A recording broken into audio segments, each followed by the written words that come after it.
I'm Erica Lukes, host of UFO Classified. For me, life isn't simply black and white.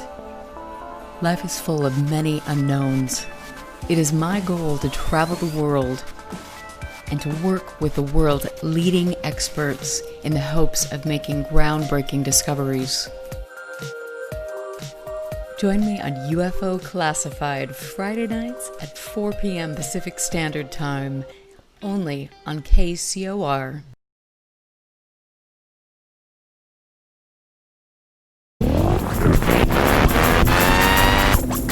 UFO Classified. UFO Classified. No more plausible deniability.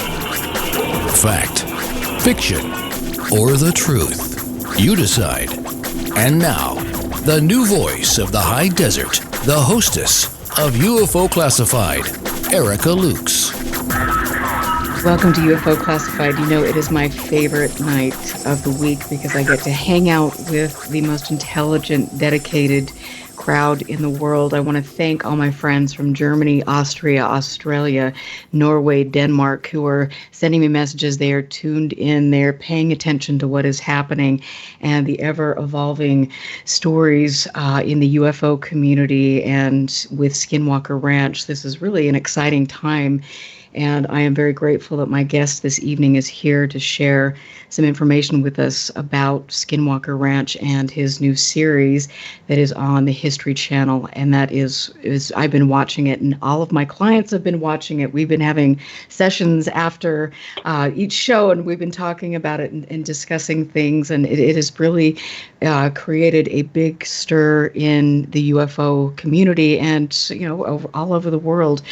For the first time ever, the History Channel has gained full, unprecedented access to one of the most secretive hotspots, paranormal hotspots in the world. We've heard about Skinwalker Ranch for decades, but now with the History Channel show, they are going in and following the work of the ranch team, their investigations, and seeing what is taking place. It's a fascinating story. As you know, all of you have been following my work. I've been researching this for quite some time, and it has been interesting to me as we weave through some of the things that have been put forward. You know, how do we move away from the myths that have been put out there, maybe for disinformation purposes or just because people don't have the proper education about things, and how do we, you know, really move forward? And I know that my community is very excited about this, and I am excited to have Brandon Fugal here tonight. I've known Brandon for a few years.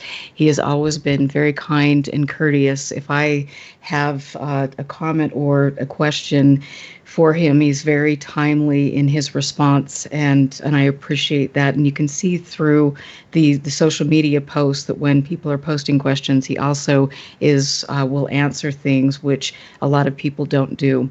Brandon Fugal, if you don't know about him, you clearly don't live in Utah and understand that every time you drive by a billboard, you see Brandon's name. He is a very prominent business leader, and not just here in Utah, but he is well known all over the country. He is chairman of Colliers International in Utah and recognized as former Entrepreneur of the Year in the Western region. He has been recognized as the #1 global agent for Coldwell Banker Commercial and Executive of the Year. He is co-founder and owner of CBC Advisors. His leadership was critical to bring his firm. It was recognized for 13 years in a row as the first office internationally for the brand out of 220 offices, and it continues to dominate in the Intermountain West. He has brokered a lot of important deals in Utah.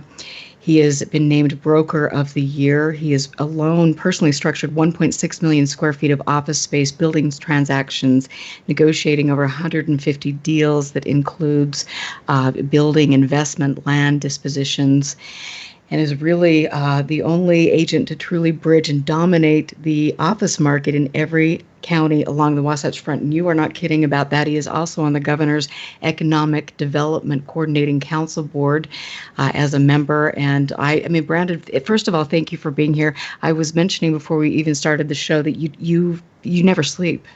I know you don't. You can't do No. everything you do.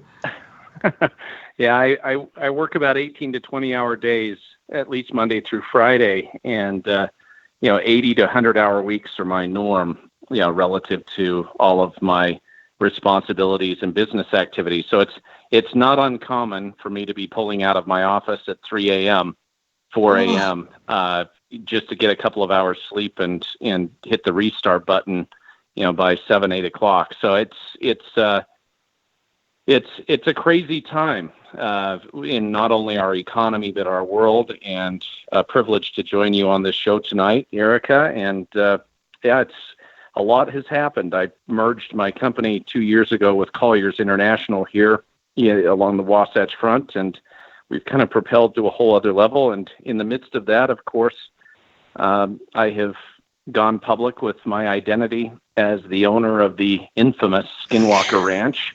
and our current investigation. Yes. Which, if you would have asked me 5 years ago, if you would have asked me if I could have ever imagined or could ever imagine owning the most scientifically studied paranormal hotspot on the planet, I would have laughed. I would have quickly dismissed it as fiction. So it's an interesting world that we live in, and what an incredible journey that we've all been on. And I know and appreciate your work and your enthusiasm for this topic, and am pleased to join your show tonight and to answer any questions relative to the scope of our investigation since Absolutely. I acquired the ranch in April 2016, and also speak to the history to the best of my knowledge, or at least that which I am privy to. So it's good to be with you on UFO Classified. Well, I thank you, because it is, I mean, I've been quite outspoken as of late, and critical of a few things that I'm finding out. And it's a lot of that is directed towards Bigelow, because I found things out that are, in my opinion, a little questionable and disturbing. And I appreciate you taking the time to be here and to answer questions and to try to move things forward in a positive way. And I want to just get back to some of your business accomplishments, because I found this out, and I think this is really, really cool. But you tell us about Falcon Hill. Oh, yes. So I've had the privilege over the last decade of establishing really the premier aerospace research park in the United States. And it's one of the first and only real public-private partnerships between really the Air Force and private industry, private development. And we've been master planning several million square feet of office space and research and development space on Hill Air Force Base, both inside and outside the fence. Our anchor tenants include everyone from Northrop Grumman to BAE, and in fact, we've most recently completed the first phases of a very significant facility for Northrop Grumman with their new ICBM research and tracking facility there at Hill Air Force Base. But Falcon Hill is truly one of the most dynamic aerospace research parks in the world, and we're lucky to have that here in Utah within such close proximity. Well, again, congratulations, because this is really big. And I think a lot of people that don't know much about Utah don't understand the powerful aerospace and defense industry that we have here, that is just, and the technology that we have here that it's just exploding. And so we do have probably one of the strongest presence of defense contractors and aerospace in the country. I mean, am I correct with that? Yeah, no, we're the largest employer in the state of Utah. I think I don't have the most recent statistics right in front of me right now, but it seems like as many as 28,000 employees associated with Hill Air Force Base, and they really do provide leadership for our defense. And you see the aerospace and composite sector as being really foundational to Utah's economy. And that is wonderful. I mean, it's fascinating for me. I started in my little journey, and I've learned so much more about defense contractors, the aerospace industry, technology, all of these things. So studying UFOs, quote unquote, has opened my eyes and really educated me in a lot of different areas. I bet. Well, and the Intermountain West is the Intermountain West is central to so much that is happening, not only within the world that you're exploring with the paranormal and whatnot, but also, it really is the crossroads of the West. And we're lucky to be a bit insulated from some of the craziness that we're seeing on both the East and West Coast. Absolutely. Yeah, this is a really strange time. I don't think any of us ever thought that we'd be living through some of this, but I'm very happy to be from Utah. You grew up here, and your family has always had an exceptional relationship. It seems like everybody in your family has done a great deal to contribute to the Utah business community as well. And that says something. We're very fortunate.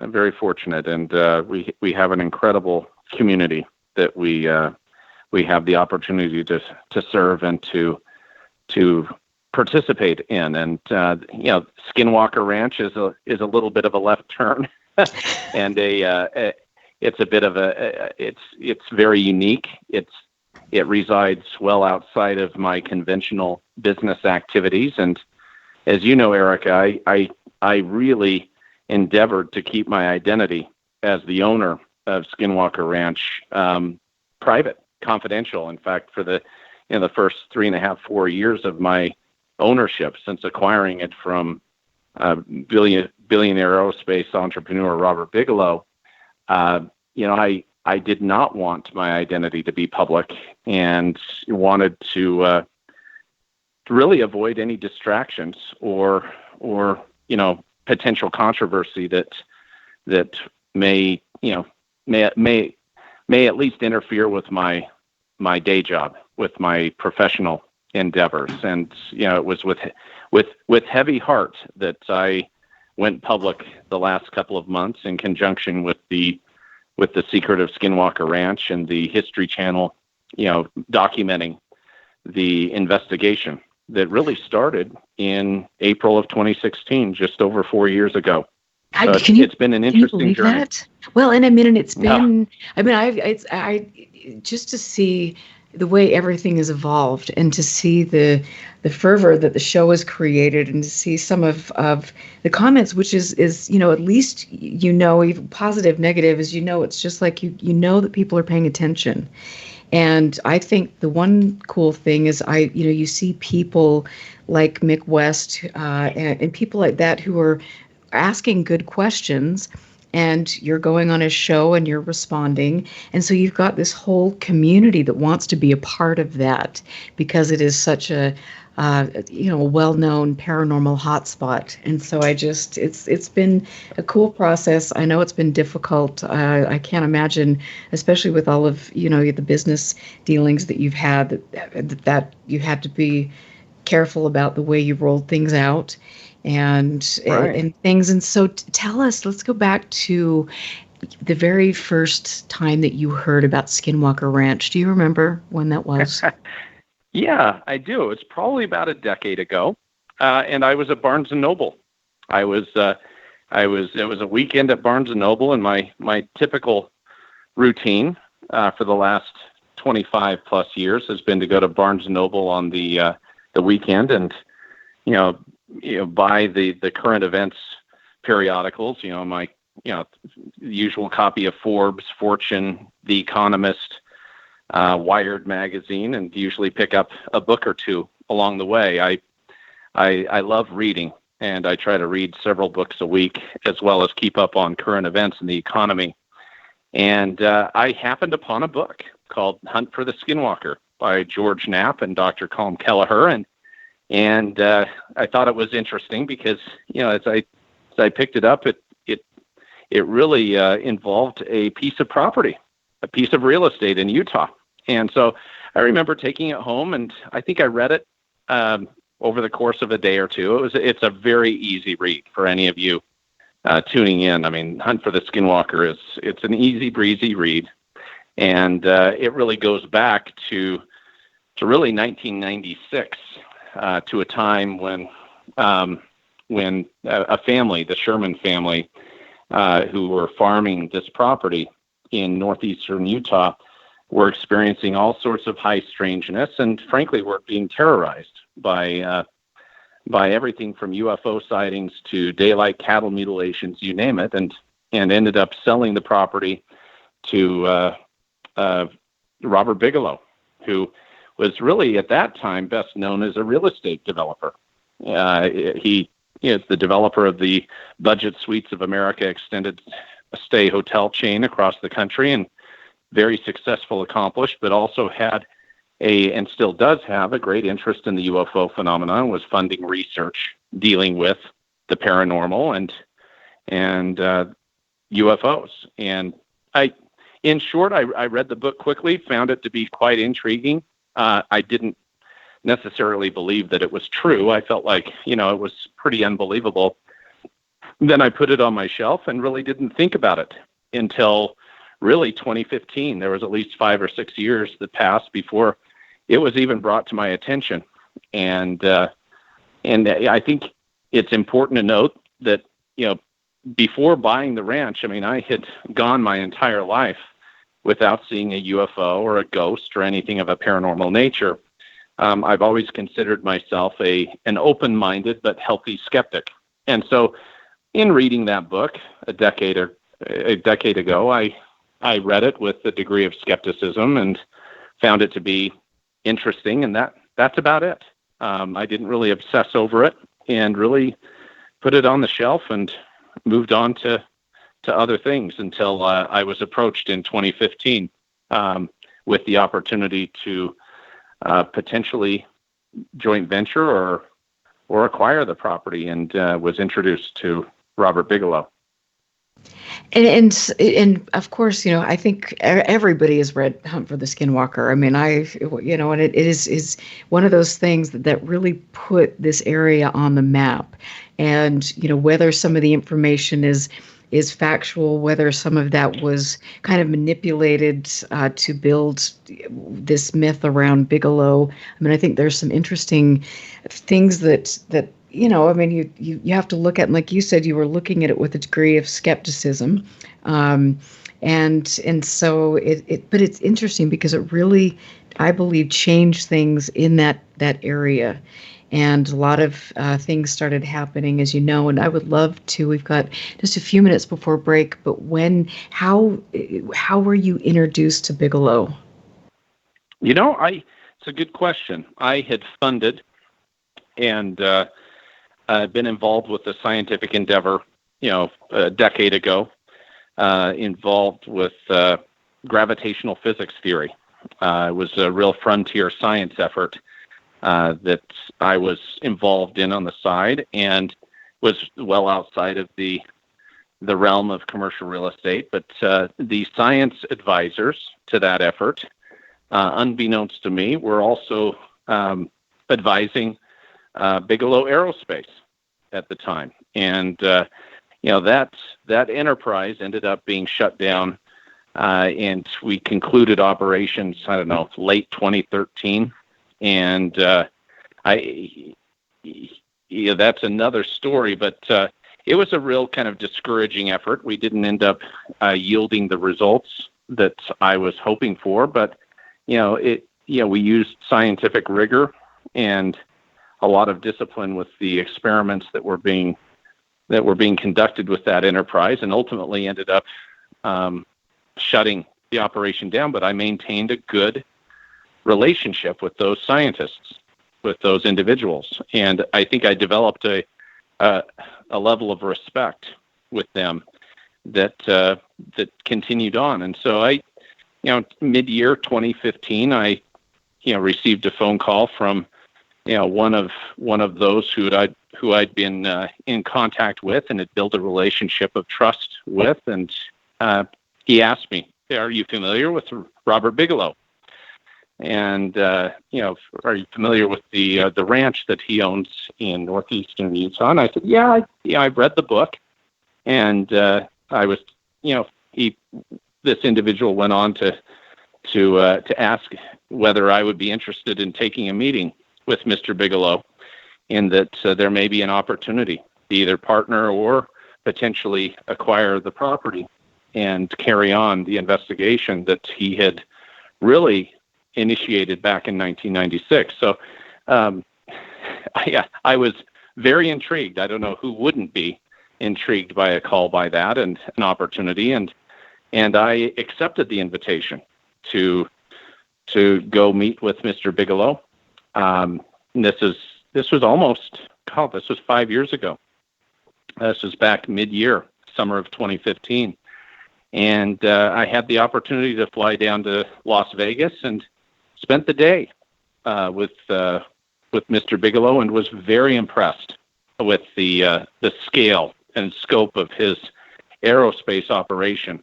As many of you probably know, he acquired the Space Habitats program, or the inflatables program, from NASA, and has really been positioning to be kind of the real estate developer of space. And as I toured his facility with him, I was just amazed at not only the level of investment. I mean, we're talking hundreds of millions of dollars out of his own pocket that had gone into the development of these space habitats.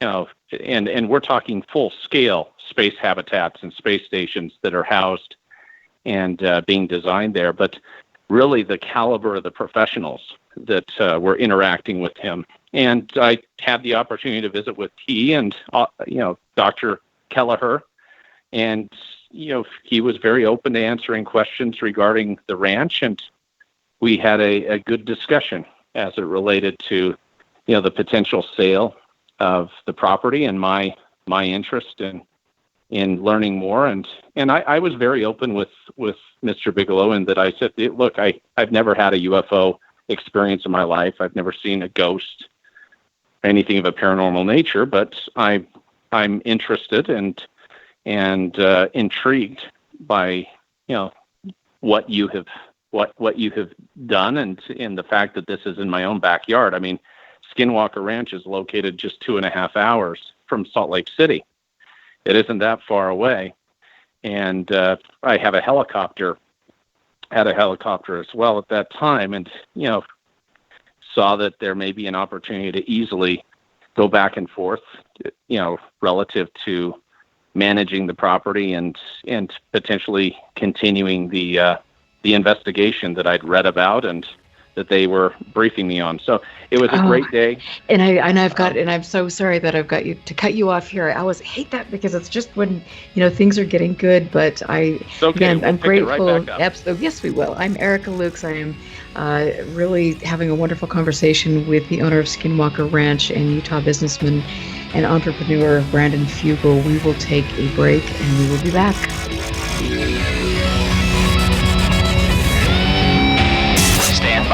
This is UFO Classified with Erica Lukes. The phone lines are open now at 702-425-9230.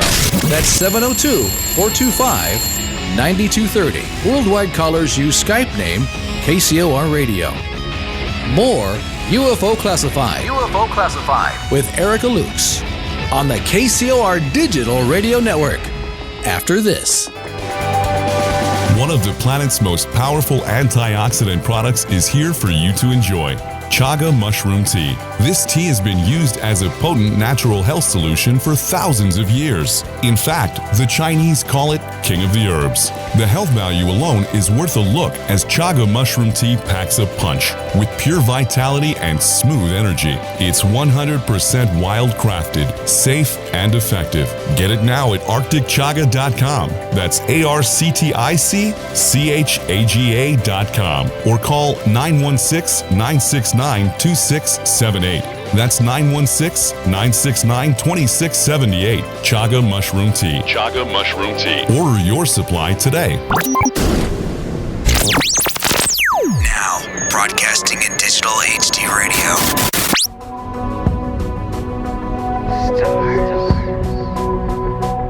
Woven throughout the universe are keys to a hidden message, awaiting a voice that can decipher their coded meaning, a cosmic connection to the cosmos. Tune in to the KCOR Digital Radio Network at 12 p.m. Pacific, 3 p.m. Eastern for Cosmic Connection. Cosmic Connection. Cosmic Connection. Cosmic Connection with astrologers Caroline Lynch and Merlin Wizard. Your weekly astrology reading is but a phone call away. So call Cosmic Connection Sunday, 12 p.m. Pacific, 3 p.m. Eastern, and get your free reading today.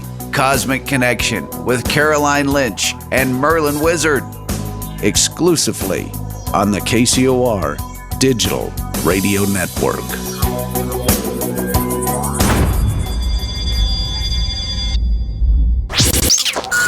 We interrupt to bring you this.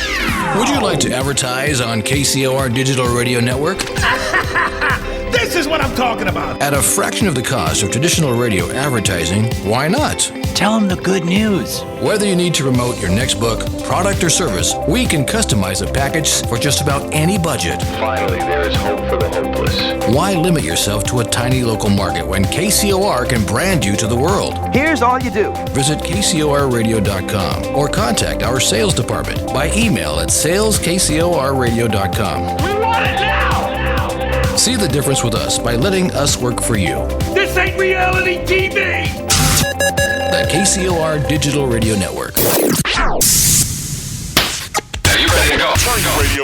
It's showtime! Here we go, world. You're listening to the KCOR Digital Radio Network. Broadcasting from the heart of Las Vegas, Nevada. Their base is so large it has to draw most of its power from the nearby nuclear fusion plant. The future of radio is here and now.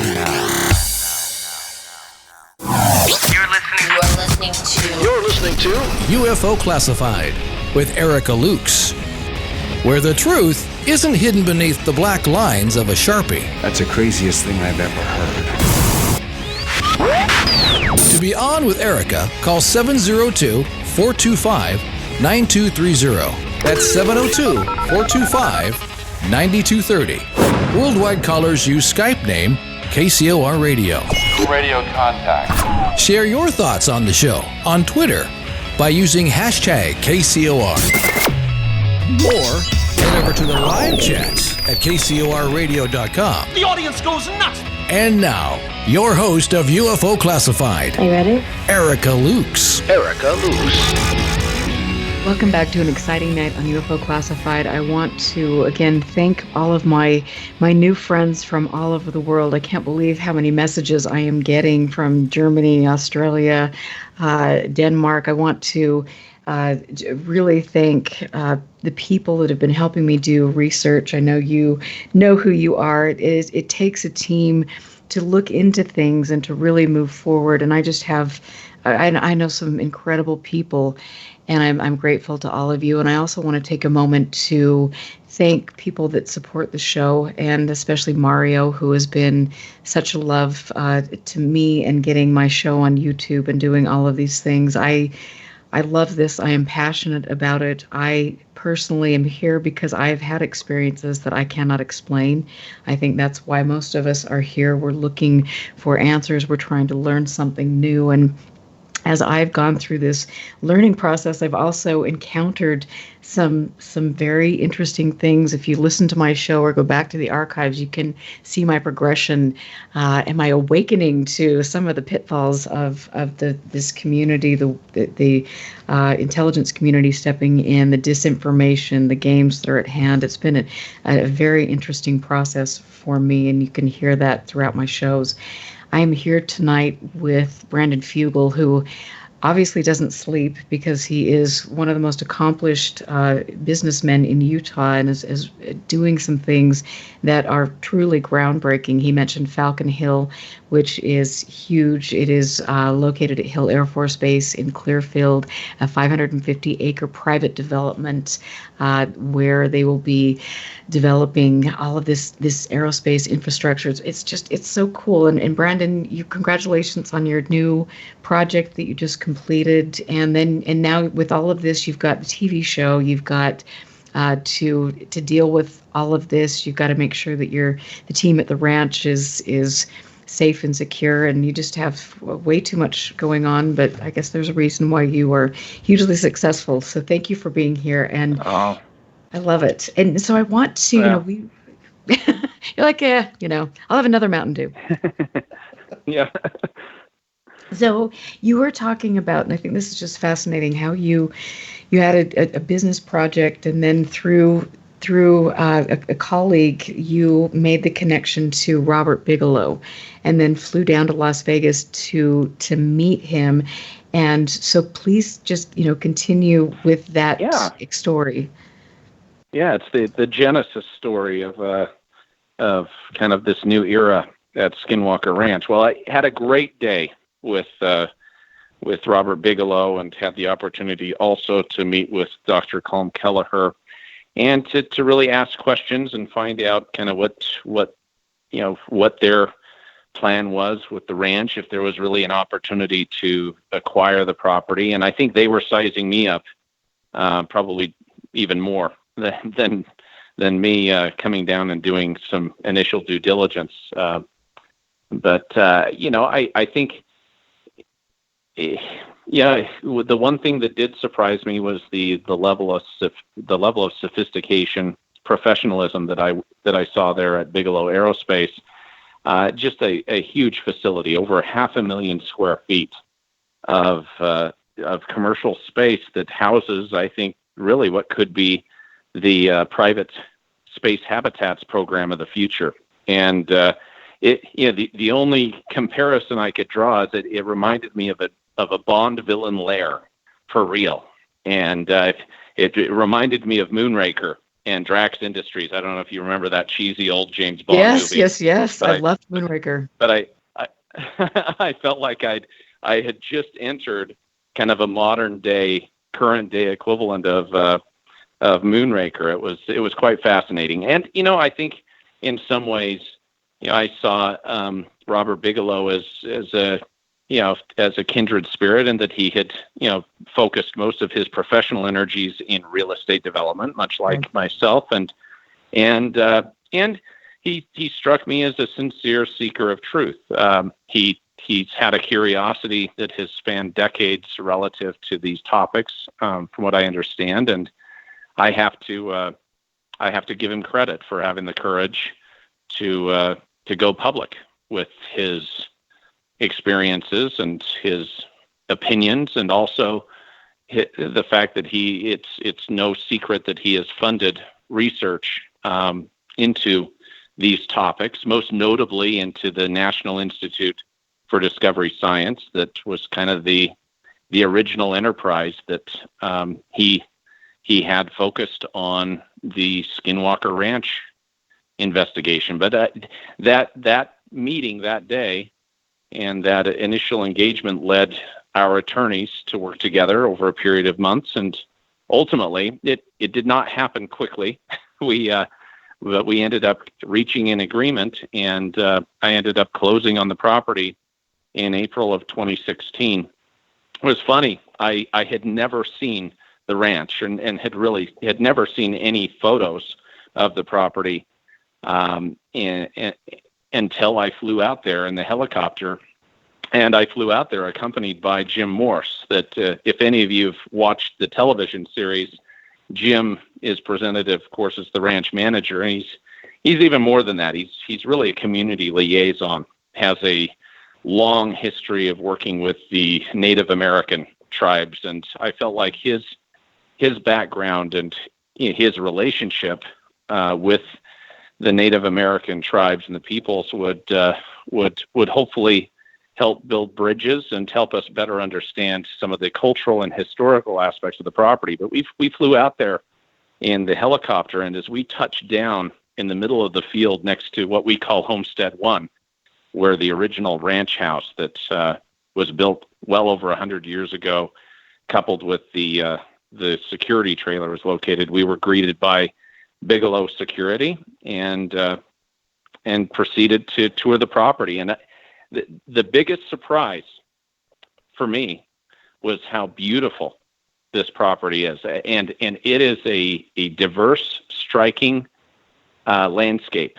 It is best described, I think, as a John Wayne movie backdrop, or even very similar to Westworld, if any of you've seen that television show. I mean, you have everything from a red rock mesa that spans the entire property that has its own kind of cave system located within it, to waterways, to old pioneer homesteads that are just falling apart, and add to, I think, a lot of the haunting, the more haunting landscapes, and you have waterways that cut through the property that add a real element of diversity and beauty that you just typically don't find. It is not your average property, nor is it your typical ranch, and that is a statement without even taking into account the history from a high strangeness point of view or paranormal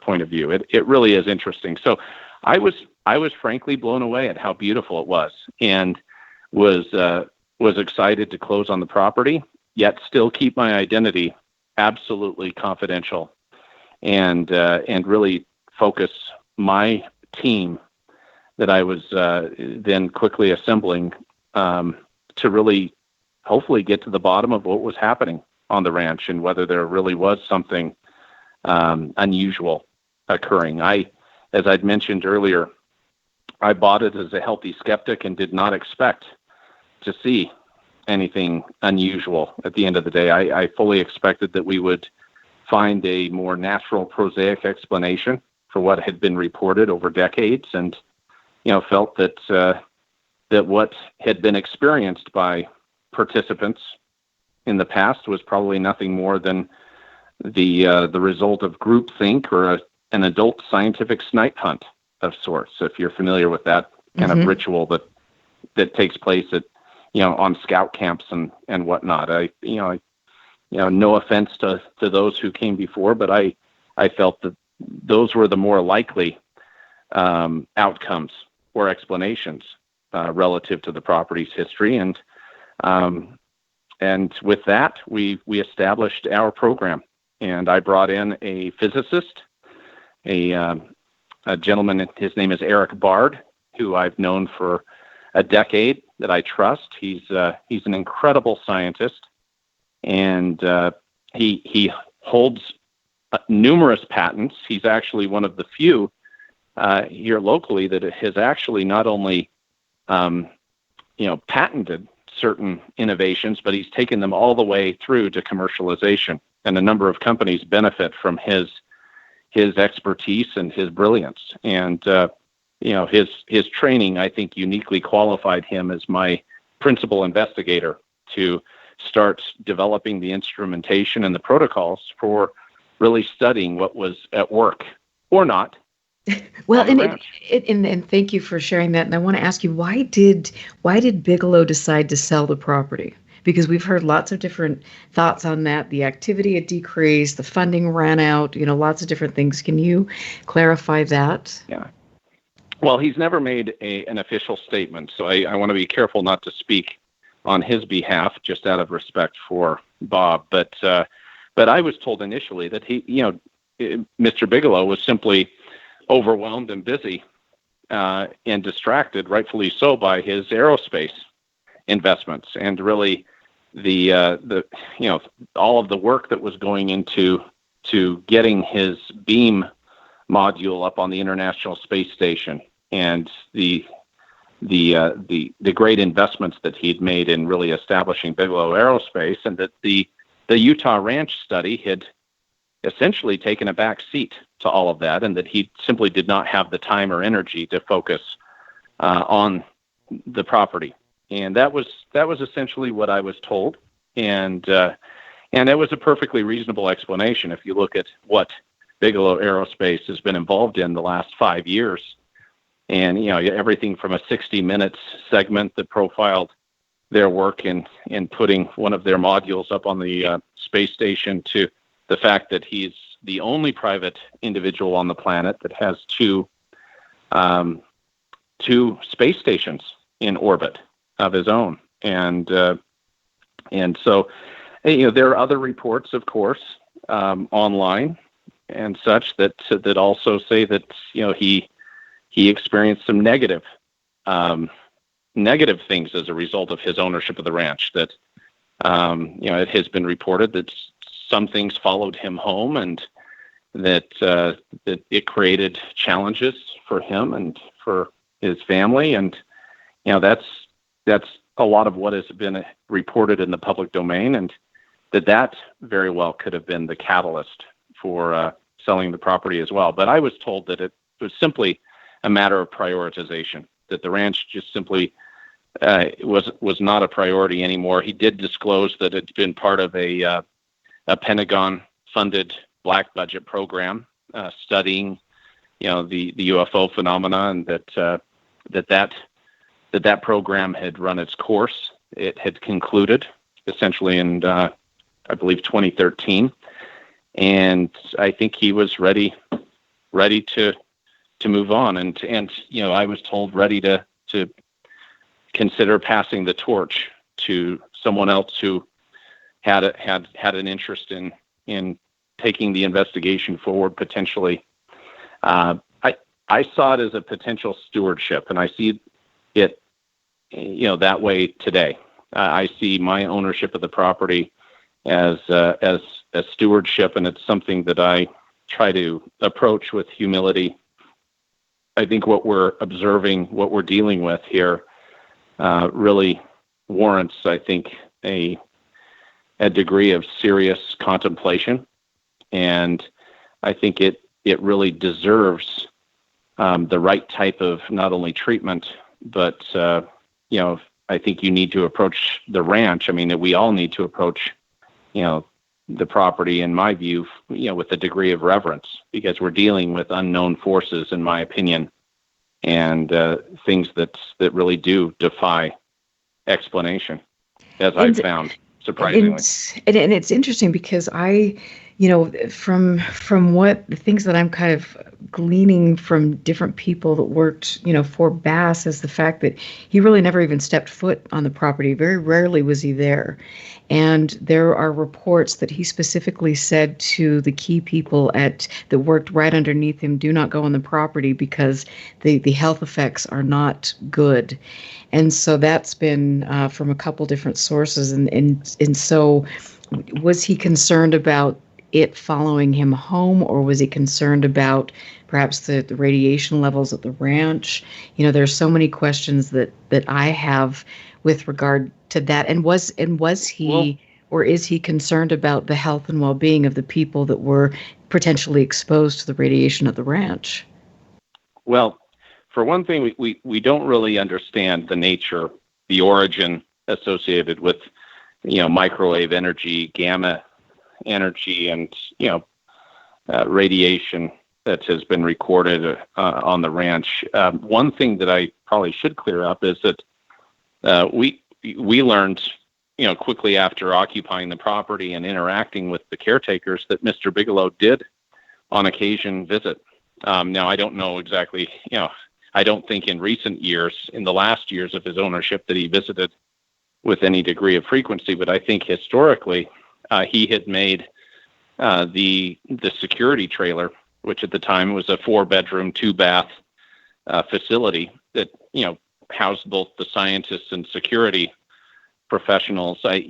There was one bedroom that was frankly appointed for his use, and after I purchased it, I think there were a few things that were his personal effects that were still in the closet there, and I know he kept pretty close contact with the caretakers, with Gene and Richard Dietz, who we actually kept on the property for 3 years after I acquired it. They maintained residence there at the ranch house full time. But just to be clear, Mr. Bigelow did visit the ranch, and there was one room in particular in the security trailer that was really acknowledged to be, Mr. B's room. That was Mr. Bigelow's place that he stayed when he came to the ranch. So Not sure about recent years, though. Well, and it is interesting because it's like you hear so many different things, and I think that's why it's important for us to have this dialogue so we can kind of clarify some of these discrepancies, and from what you've learned from your interactions with Bigelow and from some of the things that I've researched with regard to talking to quite a few former BAASS employees, which has been interesting. And I want to throw out here that I did, Dr. Eric Davis, who worked with NIDS and has had a long association with Bigelow, did mention that Bigelow specifically forbade them from going on the ranch, the scientists from going on the ranch after a certain point, which I thought was very interesting as well. So what did they know that that other people didn't know, and were those things passed? How could that have potentially helped your team with some of the things that you've encountered on the first season of the show? Yeah, I'm honestly not aware of a directive from Bigelow to a scientist not to go to the ranch or stay at the ranch. I've actually welcomed a number of them, including Dr. Eric Davis, back to the property under our stewardship. In fact, we've held a couple of meetings just to try to collaborate. In the spirit of transparency and collaboration, I've wanted to build a bridge between what could have been learned or observed in the past and compare that against the data and the experiences that we've had since acquiring the property. And it was kind of fun. A couple of years ago, we brought Eric Davis out to their property, and it was a lot of fun to have him standing right out at Homestead 2 and Homestead 3, where the old pioneer structures are still barely standing, and for him to relate his experiences, his firsthand experiences with what he observed. Which, his experiences specifically were some of the most compelling that were related, I think, in the book, in the Hunt for the Skinwalker book, and that have been discussed online and on various podcasts. And that is interesting. I just got a question from Bruce Cornett, who was in chat, and he worked with NIDS, and he wanted me to ask you that he said that Bigelow would not allow him to go on the ranch back in 2004. And so it is kind of interesting. And I know that, you've mentioned the hitchhikers and things that followed Bigelow home and perhaps some of the other people was anybody kind of a little unnerved or uneasy about going back to the property? It was common knowledge and conveyed to me that there are certain people that say that they will never set foot on the property again, that have no interest, that felt like negative energies either followed them or they didn't want to be they didn't want their families to be exposed to some of the phenomena that they apparently experienced on the property. Others have welcomed the opportunity to come back to the ranch under our leadership, and it's interesting. There is truly a diversity of opinions regarding kind of the agenda and the history associated with the property. But it's funny. I've heard it all, but and I've tried to keep an open mind. I don't care to stay on the property because it's kind of spooky at night, but I have slept in the command center and have stayed the night there on the property. And, of course, my team has taken a very active, engaged position on the property. We have new caretakers that were introduced, well over a year ago, last April to the property. Candace Lindy, who is a published anthropologist, and Tom Lewis, who is a technologist, both of whom I've known since we were kids. We grew up in Pleasant Grove, and I trust them. They had volunteered to come out and be the ranch caretakers in this new chapter of the ranch's history. And it's been interesting to hear the different opinions. I mean, some people have negative experiences, and some really don't experience anything at all. In fact, I think it's important to note that for 6 months, the first 6 months of my ownership of the property, visiting every month, I didn't observe or experience anything of a negative nature. There was nothing spooky or unnerving, nothing that I personally observed that I felt was unusual or extraordinary. I just found it to be a very peaceful, striking landscape. And, I think that those first 6 months really reinforced in me the belief that there probably wasn't anything extraordinary, relative to the property. Although the reports that we started getting and some of the daylight images that were being taken above the ranch of what can only be described as UFO craft or phenomena did pique my interest, and it did raise some eyebrows and I think inspired us to improve our surveillance and improve the nature of our investigation. But for a half a year of the first 6 months of visiting the property, I didn't observe anything unusual, and all of the interaction with the former caretakers seemed to be pretty mundane, and so the experiences that have occurred since have been very surprising.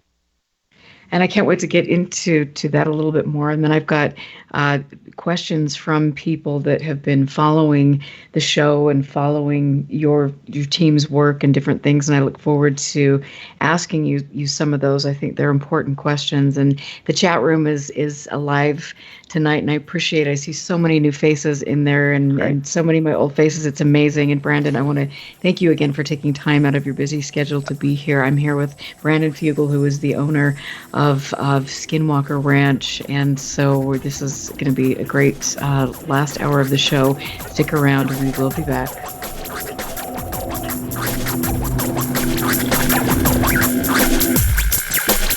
Listen very carefully. This is Houston. Say again, please. Houston, we've had a problem. This is UFO Classified, live every Friday night, 4 p.m. Pacific, 7 p.m. Eastern, exclusively on the KCOR Digital Radio Network. The truth is out there, just waiting to be discovered. And now, if you will, accompany me on a journey to the future. For more information on the host of UFO Classified, Erica Lukes, upcoming guests, as well as links to the past shows, visit her website at ufoclassified.com. UFO Classified. UFO Classified. This is KCOR Las Vegas, home of the Digital Radio Network, broadcasting from a shack just south of Area 51. Wait, that doesn't exist. This is the KCOR Digital Radio Network. Now for the news.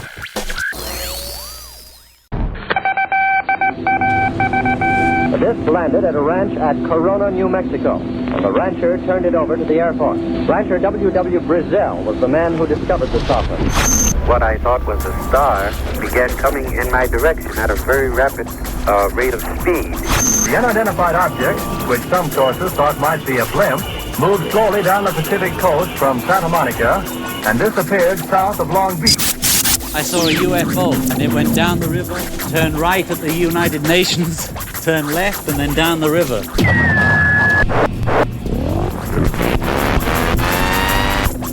UFO Classified. UFO Classified. No more plausible deniability. Fact, fiction, or the truth. You decide.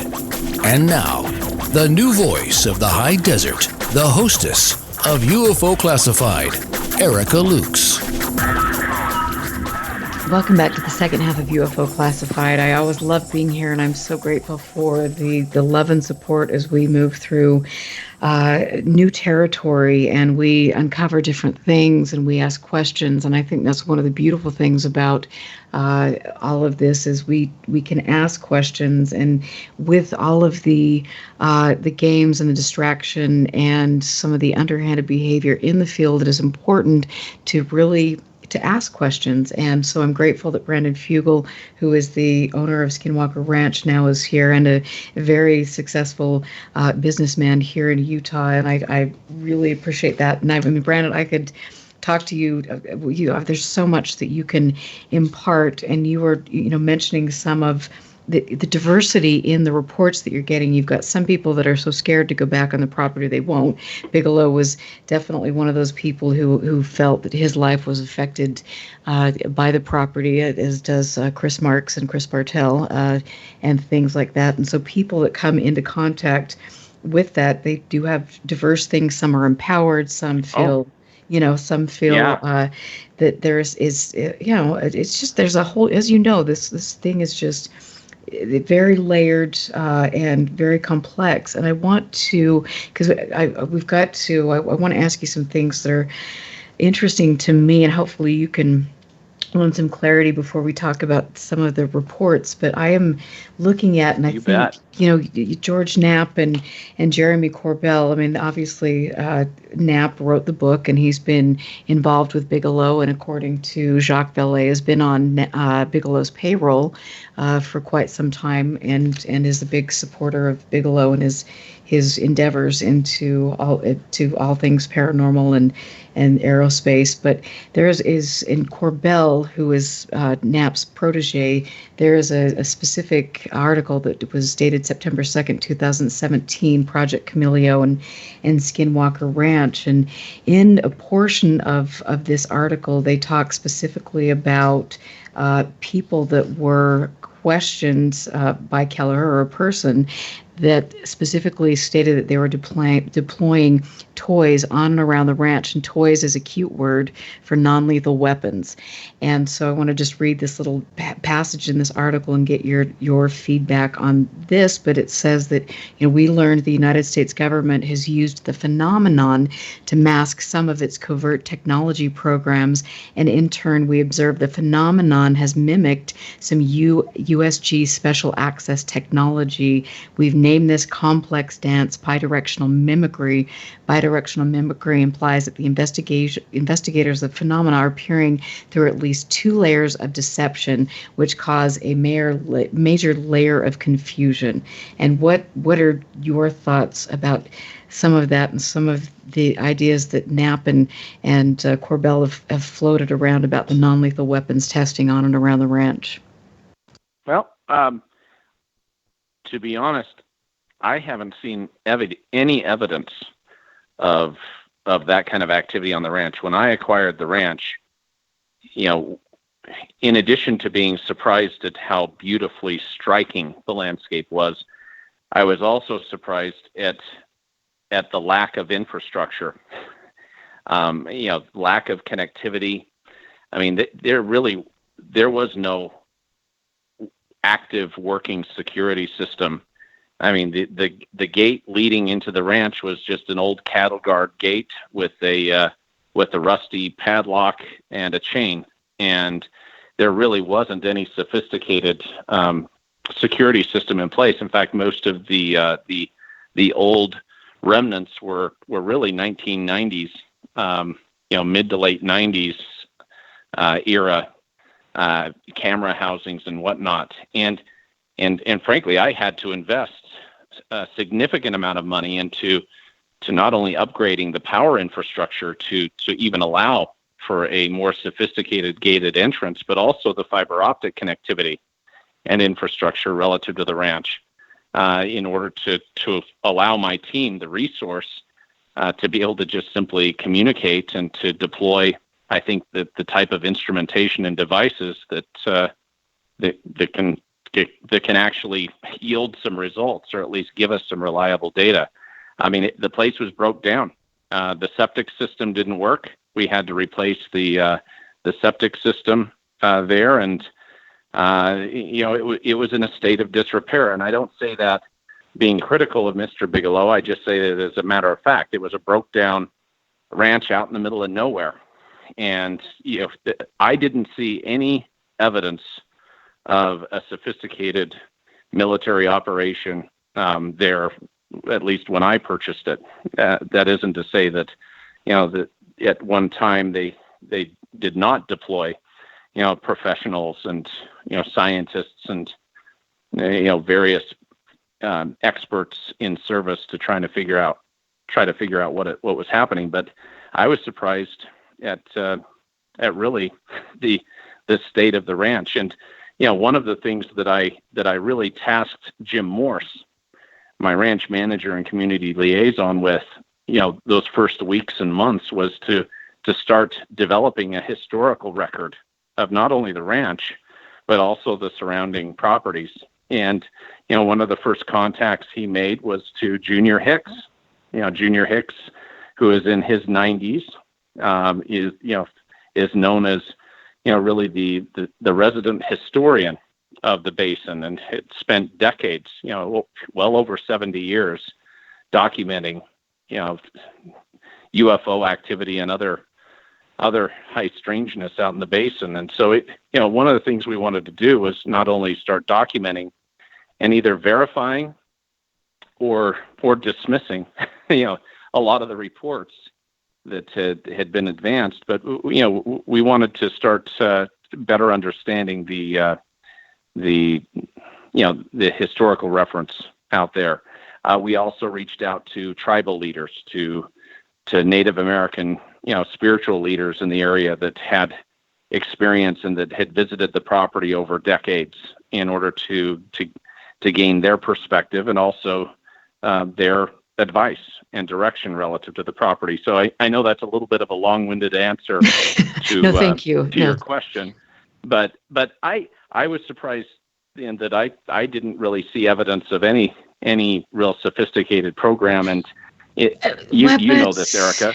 Right, but I think though when you're working with all of these companies, and you can see the 38 DIRDs, and then you've got the OSAP contract, which in my opinion, when I'm looking at that, the Advanced Aerospace Weapons a contract, the solicitation sheet that made its way out to the public, I'm not seeing anything in that would even imply that the UFOs was on the radar. But what I see is the fact that they're testing exotic technologies like RF and do weapons, and they're also testing or looking at the biological effects on humans. And so that's what, when I started kind of going down that rabbit hole and thinking, what is going on? And, are there weapons that are capable of being deployed that you can't see? Absolutely. They've been used in theater, and they have to find test subjects who, that they can actually test on before they deploy them. And so whether that's the case or not, or whether people were exposed to things from UAP, there's certainly a lot of questions, and your show has been very provocative with regard to Taylor and Bard and Thomas Winterton have all mentioned some of the really strange readings that you're getting, and the injuries that Tom had that were very severe, and then also the injury that Taylor had, and those are interesting. Those have to be cause for concern for you, and I know how much you love your team, and you are a very, very loyal person who steps in and takes care of of people, especially when there are things that are happening. And Jim Morse said on the show, this is really serious. We've got to figure this out. And so it's a family. Yeah, it's a ranch family. We actually refer to our team as the ranch family. We've invested a lot of hours together, and we really care for each other. And any time that one of the members of our ranch team or family end up in harm's way, we take that very seriously. very, very personally.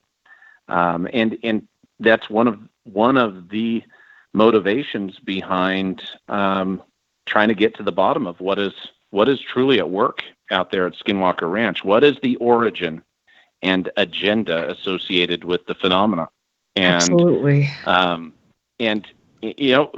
we're still, it's very transient in nature. If there's one thing I hope to impress upon our listeners is that the ability to properly characterize, to understand the nature of what is at work, it's quite elusive. And until you really get out there and you meet with the scientists and you're involved on a constant basis, it's hard to wrap your minds around. I mean, 1 minute you'll be picking up readings on either the dosimeter or on the tri-field meters, and then in a moment it's gone, and it's difficult to repeat certain experiments out on site. It's completely unpredictable. A lot of the strange phenomena is it comes without warning. And and that is interesting. I'm sorry, we've got somebody on that has called in that I definitely want to get to, but I want to say that I did a radio show with Chris Marks, and he was talking about working with Jason Vigato, who was a scientist at BAASS, and they came out and did an experiment out by the old homestead where they were daisy chaining computers together, and time after time they got the same types of readings that were taking place. And so in that regard, that was repeatable, and it would be really interesting for you and maybe Eric Bard to talk to Chris Marks about that, to learn about the repeatability, because it seems to be in specific areas, and I'm sure there are areas that are active and areas that aren't, and it does come and go, but it's just fascinating. And I want to get to Michelle, because she's been on hold for a while, and Michelle is the granddaughter of Charles Wynn. And she had some interesting stories. She's been on my show before, but she had some interesting stories with relation to what her grandfather experienced or didn't experience living near the ranch for so long. And I mean, Michelle, thank you for being here, and I'm so sorry to keep you waiting, but you've had questions about things, and I'm really glad that Brandon is here to answer your questions, and thanks for staying on hold. I'm so sorry to keep you waiting. All right, so sorry Michelle is not there, but hopefully she will call back, because I think this is really important. So Michelle, please call back. Your call is the first priority to me. So anyway, Tina will let me know. Tina is good that way, that hopefully she will get Michelle. And Michelle, like I said, I know there are lots of calls that are coming in. Michelle is the first person that I want to be able to get on, because I think she has a lot of history, and I want to just give you a little bit of that. But her grandfather lived right next to the ranch, and he lived there for decades, and he never had an experience until 1996, when Bigelow bought the property. And one of the profound experiences he was out at an irrigation, working with an irrigation ditch late in the morning, and he noticed this bright light overhead, and the light came towards him, and the light was so bright that he felt like he was going to be burned. And so he dove into the irrigation canal in fear for his life. And he did an interview with Dr. Frank Salisbury, who, as we know, hopefully we should know, wrote the Utah UFO Display, which is, in my opinion, probably the most important book on the area, with regard to all of the sightings that have taken place in the Uinta Basin, and some of his thoughts and things. And so Michelle is back on the phone. And Michelle, sorry about that, but thanks for calling in. And I am, like I said, I'm glad that Brandon is here to answer some questions that you've had about your grandfather's experience. So my name's Michelle. I have a couple questions for you, Brandon. The claim is that the history goes back to the 1930s, 1940s of the ranch. So I guess my first question, as Erica was telling you, my grandpa, Charles Wynn, he owned the other side of the mesa, or AKA Skinwalker Ridge.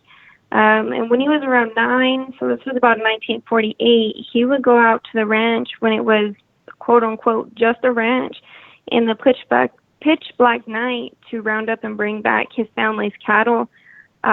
He never saw anything, and there were no rumors of the ranch at that point. It was just another ranch to that small community. The first and only encounter he had was in 1996 after Bigelow had purchased the ranch. The claim that the history goes back to the 30s and 40s, would there be a reason for that discrepancy? Because I am concerned with the narrative for his first encounter being in 1996 after Bigelow had purchased it. Again, Michelle, I want to say we've got lots of people that are calling in. Oh, there you go. Like, what happened? Gosh, dang it. The aliens. See what happens with electronics? You look at the electromagnetic anomalies associated I miss the with old this days. dang I ranch. miss the olden days. I mean, seriously. Yeah, it went blank. Oh, dear. But did you hear her question, or do you need her to I did not. Go ahead, please. I'm so sorry. Go ahead and restate it. Everything went silent on me, and thank you for patching me back in. Fine. That happened to me when I called in the first time, so I'm not sure. But the claim is that the history goes back to the 1930s, 1940s. So I guess my first question would be, as Eric was telling you, my grandpa, Charles Wynn, he owned the other side of the mesa, or AKA Skinwalker Ridge. And when he was 9, so this was around 1948, he would go out to the ranch when it was just quote unquote, just a ranch. It was in the pitch black night to round up and bring back his family's cattle. He never saw anything, and there were no rumors of the ranch at that point. It was just another ranch to that small community. So the first and only encounter he had was in 1996 after Bigelow had purchased it. The claim that the history goes back to the 30s and 40s, would there be a reason for the discrepancy? Because I am concerned with the current narrative because of his first encounter being in 1996 after Bigelow had purchased it. Really good question. One of the things that I was most concerned about when I acquired the property was really getting to the bottom of the true history associated with the property and the accounts of high strangeness. Again, I was approaching my ranch investigation with a degree of skepticism, and I really thought that a likely explanation would be that whatever high strangeness may have come or have been essentially imagined by the Shermans and then perpetuated by Bigelow and their team. And so, one of the things I tasked Jim Morse, the ranch manager, with was really meeting with people who had interactions or had a history with the property. There are a number of things that came out of that. Most notably, the Locke family, who resided in Homestead 3, came forward. A gentleman, his name is Christopher Locke, whose grandfather actually lived in Homestead 3. I guess he was born on that side of the property. Related accounts of strangeness that went back to the 1930s. In fact, the first cattle mutilation that was strange that apparently occurred was in their family history and was attested to by Mr. Locke, associated with the old homesteads. Others started coming forward. I mean, I met with a very respected businessman who is now in his 60s that actually had an experience on the property in 1982, was out pheasant hunting and ended up happening on the ranch, happening upon a what could only be described as a cattle mutilation, and related his account in very sober, detailed terms. And he and his best friend, who has come forward and witnessed what could only be described as something that was just really out of the ordinary on the property just south of the ranch house, kind of left them stunned. I found that most people who have had experiences relative to the property, whether it be on or around the property, don't want their identity revealed. They don't want to be dragged into the public Right. view. In fact, people are very hesitant, especially based on what they believe has happened with the Shermans receiving all sorts of really unwanted attention. And so, it has been interesting, but we've gathered accounts that go back again to the Locke family, back to the 30s, and some of these individuals that carry through to the 1980s during Kenneth and Edith Meyer's occupation and ownership of the property. And that is an interesting thing. And we've got 1 minute to break, but I did speak with a member of the Myers family this week just to get some clarification on things. And that was really interesting. And so, again, you've got all these conflicting statements that are coming from here and there. And it's important to, air these out and to get this so we can kind of weed through things that are happening. And Michelle, I appreciate your call. You mean the world to me, and I will be back. I'm here with Brandon Fugal. I know there are calls that are waiting. I appreciate your excitement about my guest tonight. We will be right back. Stand by. This is UFO Classified with Erica Lukes. The phone lines are open now at 702-425-9230. That's 702-425-9230. Worldwide callers use Skype name KCOR Radio. More UFO Classified with Erica Lukes on the KCOR Digital Radio Network. After this. Vegas, baby! Vegas' #1 source for talk and new music. How cool is that? 1 million miles till midnight. A story of timelines, artificial worlds, simulated races, and the galactic imprint, and the destiny of a blue world called Earth. 1 million miles till midnight, written by Solaris Blue Raven, is a journey through the mind's eye which allows the reader to surf a wave of technological and multidimensional intellect, revealing a bridge between conscious design and the truth.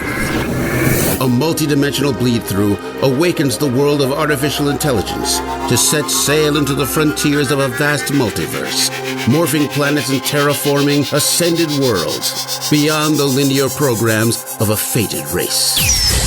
1 million miles till midnight will awaken, inspire, prepare, and enlighten one to the many multidimensional states of consciousness and worlds we reside in.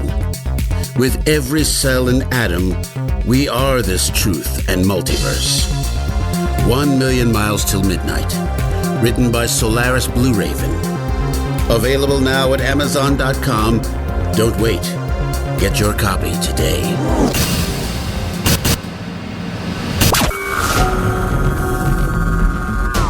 There is a world outside that which we live in, a realm where fact and fiction collide. The Paradigm Matrix. Hosted by Willie Miranda, every Friday night at 6 p.m. Pacific, 9 p.m. Eastern. The Matrix is everywhere. It is all around us, even now in this very moment. The 1-hour show that will surely leave you hanging on the edge of the rabbit hole. The Paradigm Matrix explores a universe of topics from UFOs, cryptozoology, conspiracies, as well as all things paranormal. Enter a world of the twisted and deformed. Friday night, 6 p.m. Pacific, 9 p.m. Eastern. The Paradigm Matrix. Exclusively on the KCOR Digital Radio Network, where fact and fiction collide.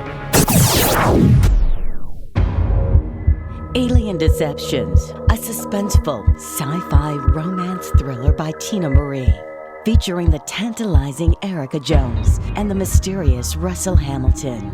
An out-of-this-world book of fiction based on years of document facts and files the government does not want you to know about, at least not yet.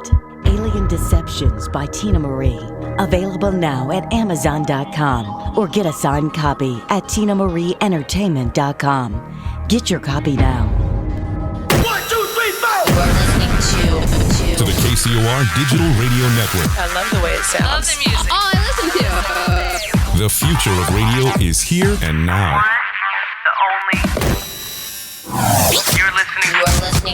You're listening to UFO Classified with Erica Lukes, where the truth isn't hidden beneath the black lines of a Sharpie. That's the craziest thing I've ever heard. To be on with Erica, call 702-425-9230. That's 702-425-9230. Worldwide callers use Skype name KCOR Radio. Radio contact. Share your thoughts on the show on Twitter by using hashtag KCOR. Or head over to the live chats at KCORradio.com. The audience goes nuts. And now, your host of UFO Classified. Are you ready? Erica Lukes. Erica Lukes. Welcome back to UFO Classified. I'm here with Brandon Fugal, who is the owner of Skinwalker Ranch and a Utah businessman and entrepreneur. We've got calls on hold, and I've got some other questions that I need to ask on behalf of Chris Bartell, who worked for BAASS, Chris Marks, who worked for BAASS. There are some very important questions I want to get to. We've got a caller on the line, so welcome to the show. Can you ask your question for Brandon, and then we'll try to get through this quickly so we can get to the other questions. Thank you. And thanks for your interest in the show. Thank you. Joe, are you there? Yeah. What is your question?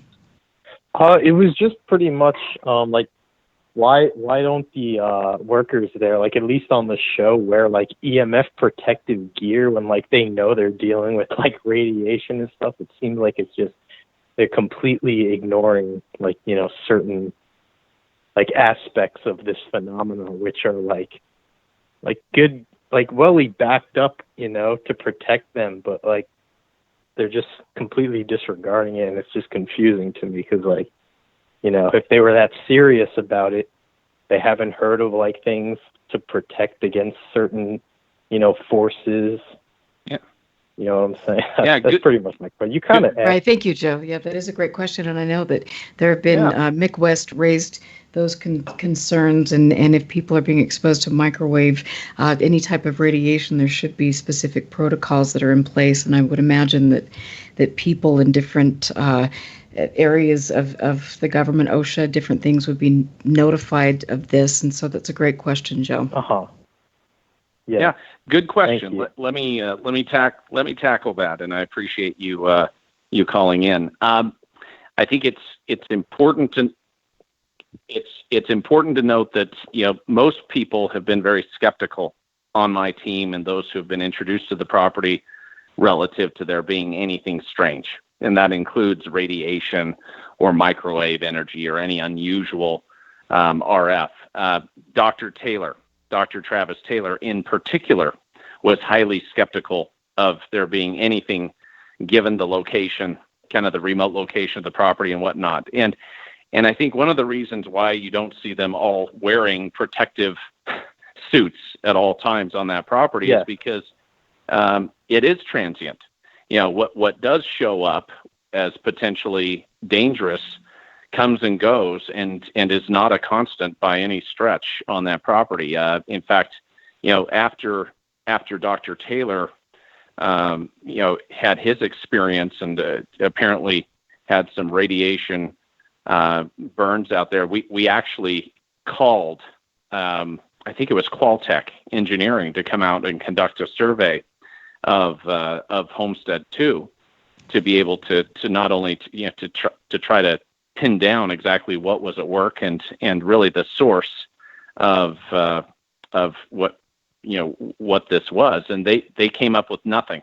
They ended up spending quite a bit of time, and we brought them. One thing that was not shown on the television program is the fact that we brought them back multiple times in order to run tests on the property. The History Channel in particular and Prometheus Entertainment, you know, they were very concerned about liability for good reason. They did not want their people would put imagine in harm's Bigelow way. would be too, but he's not. I just had to throw that in Well- there because, like I said, as you know, Brandon, I've been so concerned about what has taken place with Chris Marks and Chris Bartell, and they're seriously questioning the danger and the radiation and the things that they've been put through, and they're not getting any answers. And so I think when people like Joe see what your team is potentially exposed to, and at the very last episode, you do mention, or the team mentions, the fact that they need to take very strict safety precautions, but yet then the next breath, Tom's going to go out there, or somebody's going to go out there and start digging. And so, has OSHA, who has been notified of this, and can you work with, like, obviously the Utah Attorney General Sean Reyes, who you bring in on the last show, who's been briefed on this? Does he have a concern about some of the things that are taking place at the ranch, if they're potentially a danger to people not only on the ranch but the surrounding communities? Oh, yeah. I mean, we're all very concerned about the history, a lot of the, what has come before, and also the potential dangers associated with what has been reported. But the reason why Thomas Winterton, for example, is probably one of the most visible public examples of someone who has actually been afflicted, by an injury. Oh yeah, I saw that. His head, right? His head blew up. He's had, he ended up in the emergency room in the hospital for days, dealing with injuries. The problem is when we go back out there and we try to verify, that there is something that is emitting either some type of dangerous radio frequency or microwave energy. It's not there. Again, it's transient. 1 second, there's Absolutely. something. Yeah. Well, and here, it makes no sense, but they are developing technology where they can specifically do these sorts of things. And when you look at some of the non-lethal weapons that have been tested, I mean, you're looking at objects that the voice to skull type of things that you see. I mean, there are lots of questions that I have about that. And Joe, thank you so much for thank you so much for calling. I have to ask another question now because this is important. Thank you so much, Joe. Yeah. So I just want to say one thing. I hope I don't catch no hitchhikers now from just talking. But it's been an honor. You know what? Thank you so much. You won't catch any hitchhikers. Just make sure you wear your radiation suit, your hazmat suit. I don't know if your smartphone starts malfunctioning and you start hearing voices, then I'm sorry. My apologies. So I have to ask. So Chris Bartell, who is again along with Chris Marks, who they've been going through this discovery process, and they have questions about what they were exposed to, and you've got people like Dr. Kit Green, who has come out on Keith Basterfield's blog and basically has reaffirmed the fact that when Marks and Bartell are talking about non-lethal weapons testing or human technology that is being utilized, that he's basically saying, I've got no arguments with that. That is Dr. Christopher Green, who has been involved in a lot of MRI studies with relation to injuries that have been sustained. And Chris Bartell wants me to ask you if you are going to hold the previous owner accountable for not disclosing the unseen radiation dangers of the property, because that is very concerning to people that worked there previously. They don't know what their health will be like at the end of the day when you're exposed to this type of thing. There are lots of insidious things that can happen, and people like Chris Marks and Chris Bartell, who honorably serve our country, I believe deserve answers. And so what are your thoughts on that? And I know you've got a team, like you said, that is being exposed intermittently to things. Good question. I have yet to see any evidence of non-lethal weapons testing occurring on the property. Really, I mean, and in the vicinity. I mean, we're tracking activity. We're conducting surveillance, over the majority of this property in order to understand what is the agenda and origin of these strange occurrences. And as much as I truly sympathize with the concerns that have been out there, I have yet to fully understand myself. So how can I hold the previous owner accountable for something that even my own team has yet to properly validate or at least verify to be, of some type of negative or covert origin? What we see is truly unexplainable, and it has left everyone scratching their heads. I mean, is it multidimensional? Is it interdimensional? Is it extraterrestrial?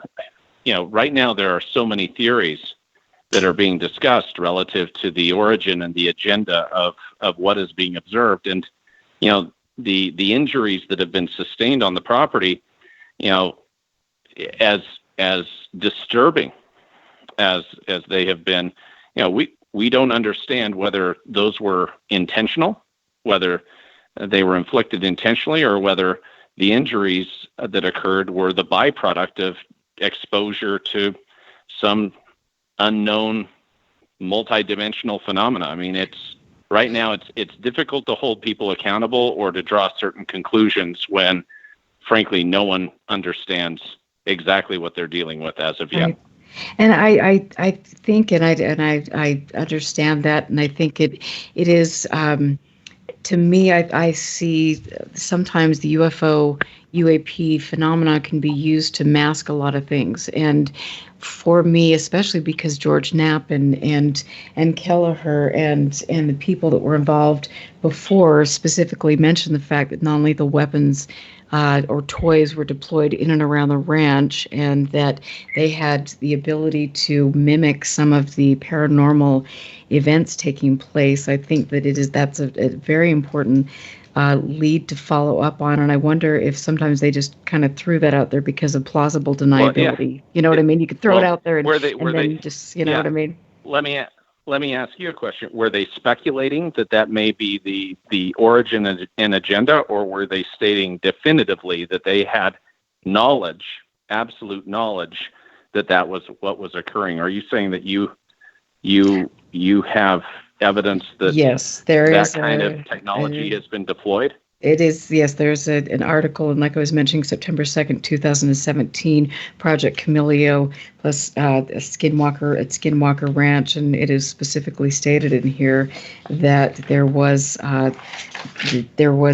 invisibility and cloaking technology being deployed during daylight hours. Skinwalker Ranch scientists and research investigated the incidents and wargamed how they might be perpetrated inevitably by the U.S., by us or them.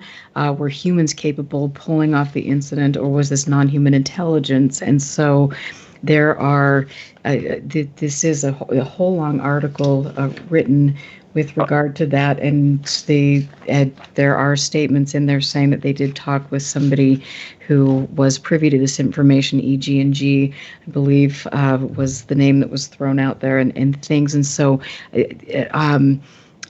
because the Skinwalker Ranch is such a strange place. Yeah, and let me interject. It says, I know the article really well, and it says, in spite of multiple attempts to obtain additional sources, ranch investigators were never able to robustly corroborate the story told by the so-called retired Marine.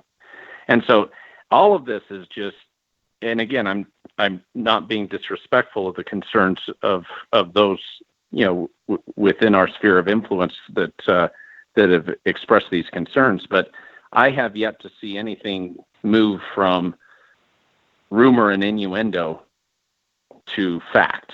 And when that very article says that in spite of multiple attempts to obtain additional sources, ranch investigators were never able to robustly corroborate the story told by the retired Marine regarding so-called technology toys, I think it's suspect. I think it just sounds like yet another tall tale, another very highly speculative story. Well, I mean, and then this is the thing, and it's been interesting because you can go back on the Wayback Machine and see the story, the change, and I'm sure that Knapp is trying to cover some bases here because it does leave people questioning things, and so I wanted to ask you, because we're running out of time, and this is such a great interview. But what about OSEP? I mean, Eric Davis has specifically come out and he has said that the program continues. You say on the show that the federal government has been looking into this, and for 20 years. That's the opening of the show. Can you clarify what you mean? Sure. No, I think there is continued interest in what is happening at Skinwalker Ranch. I mean, that is an absolute fact. I was approached after acquiring the property by individuals in Washington, D.C. that were concerned and wanting to know if the investigation was continuing. And I think they were concerned in particular by the reports of UFO activity, potential violations of our airspace, and I think there was some concern, relative to injuries being sustained by members of my team. I mean, most notably Thomas Winterton. And so I even though there isn't any formal government program that I'm aware of that has been focused on the ranch, I think there is continued interest. I myself, but OSAP was focused on the ranch. I mean, that the $22 million that was allocated, there is specifically stated time and time again that some of that money was spent on the most, the world-renowned paranormal hotspot. Yeah, apparently. Yeah, I find it a little bit humorous because I don't see any evidence of it. When the primary means of communication with Mr. Bigelow up until the time I purchased the ranch was a fax machine, not email. Right. Was an ancient fax machine. I raise my eyebrows to any claims of any type of advanced weapons testing ever occurring on or in the vicinity of this property. It all seemed very low tech to me, and that's right, being generous. But then you've got, so is it easier to say that the injuries are due to unidentified flying objects, or is it more logical to assume it is the more plausible of the two, thinking that it is non-lethal weapons testing? And that's the thing, whether it's UAP or non-lethal weapons, or whether it is, whatever it is, people are getting injured, and that is a really important thing. And then we've got also Jason Vigato, who was a BAASS scientist, specifically mentioned James Latatsky from the DIA that was on the ranch. So why would there be that interest if there was, nothing truly going on? Well, I think that the nature of UFO activity in and of itself warrants serious investigation by the intelligence community. I think, the recent reports that have come forward and have been confirmed by the Navy relative to UFO sightings and, fighter jets, in pursuit of unidentified objects that are operating, apparently using, not only some type of advanced propulsion system, but, defying what appear to be, conventional physics principles. I think that warrants investigation. One thing that we have seen, and this was shown on the television program, was it was part of the reveal with the box with the magnet. At the very end of episode 1 and the first of episode 2, we identified, and Eric Bard, our principal investigator, identified that a common fingerprint or signature, if you will, related to the phenomenon out there was this intense electromagnetic interference that could explain everything from the smartphone disturbances and malfunctions to the battery drainage to the acute medical episodes that have occurred. And the big question is, what what technology is being employed. What is at work that would create all of those things simultaneously, that would actually drain batteries, create acute medical episodes, and also show up in the sky. I will say, 6 months into my ownership of the property, as a skeptic, I was very surprised to have my own sighting, to have my own UFO sighting in broad daylight right above the mesa. This wasn't just a little light in the sky or some type of orb. This was literally a 40 to 50 foot long, silver grayish disc-like object that moved at split-second speeds. And even though the whole event only lasted about 20 seconds, that myself and 2 other witnesses observed, it was compelling. And it was something that I just can't unsee. I mean, I can no longer plead ignorance or have have the ability to just dismiss. Well, and that's the thing. I mean, all of us claims. have, we've all had experiences. I've had experiences. Chris has had experiences and different things. And we're all trying to get to the bottom of it. But when you have a series of people that have been involved with Bigelow that are very firmly entrenched in weapons technology, you've got Hal Puthoff, who is working on breakthrough propulsion, plasma physics, and laser physics. You've got Dr. Eric Davis, who is directed energy professional society that is funded by Boeing, Lockheed Martin, Northrop Grumman, and they're looking into non-lethal weapons types of testing. And you've got some of the things that are taking place at the ranch, and then you look at other places that are experiencing, the phenomenon, and nobody's being injured. And so what is it about the ranch? What is it about the people involved at the ranch? Why was the $22 million allocated to study specific things on the ranch? What were they doing? Why were people being hurt? Why aren't people being given good information? And at the end of the day, what truly is this about?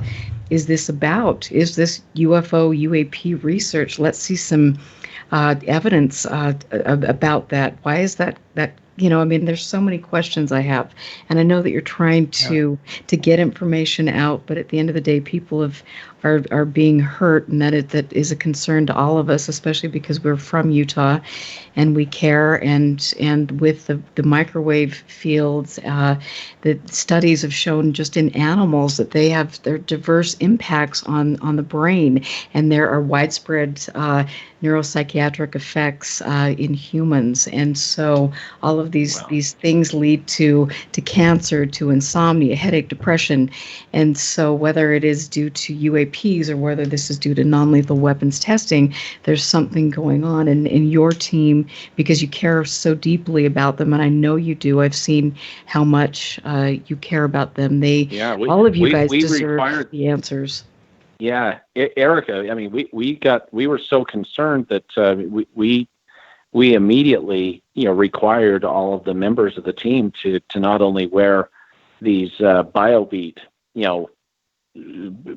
sensor devices on their wrists in order to really continuously measure their vital signs and whether they were experiencing anything negative. But we, as a matter of practice on the property, even when I was last at the property day before yesterday, I mean, those of us that were in a group that were on the property carried with us, everything from the tri-field meters to the other instrumentation in order to hopefully proactively identify whether something harmful was at work in the vicinity, so we could quickly, both quickly depart the area that may be in question, or at least identify whether there was something happening. I think the most unnerving part of this investigation for us over the course of the last several years has been, again, the transient nature of what is at work, and trying to really understand, again, hate to say it again, but the origin and the agenda behind the effects and the overall phenomena. I mean, what could be creating, everything from the electromagnetic disturbances to the acute medical episodes, and also somehow correlating with visual sightings of unidentified aircraft. I mean, it's also complex. baffles We've me. got 1 minute, and I wanted to say I want you to, and I know you're super busy, but there's so many questions I have. You've been so gracious. Will you come back on the show to answer all the questions that we're getting, because this is important, and I love talking with you, and I appreciate you coming forward. Maybe, as long as the men in black don't come and carry me off. Well, I think they'll be coming to our house tonight, actually. No, it's been a pleasure to be with you. We do share, many of your concerns relative to trying to get to the bottom of what is at work, and without question, Skinwalker Ranch is a very unusual place, and our investigation continues, and we look forward to being transparent and collaborative. I've released the website.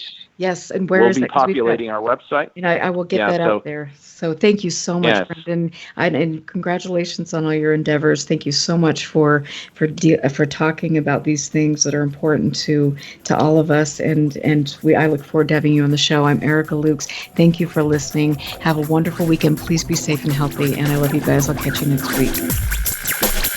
Listen very carefully. This is Houston. Say again, please. Houston, we've had a problem. This is UFO Classified, live every Friday night, 4 p.m. Pacific, 7 p.m. Eastern, exclusively on the KCOR Digital Radio Network. The truth is out there, just waiting to be discovered. And now, if you will, accompany me on a journey to the future. For more information on the host of UFO Classified, Erica Lukes, upcoming guests, as well as links to the past shows, visit her website at ufoclassified.com. UFO Classified. UFO Classified. This is KCOR Las Vegas, home of the Digital Radio Network, broadcasting from a shack just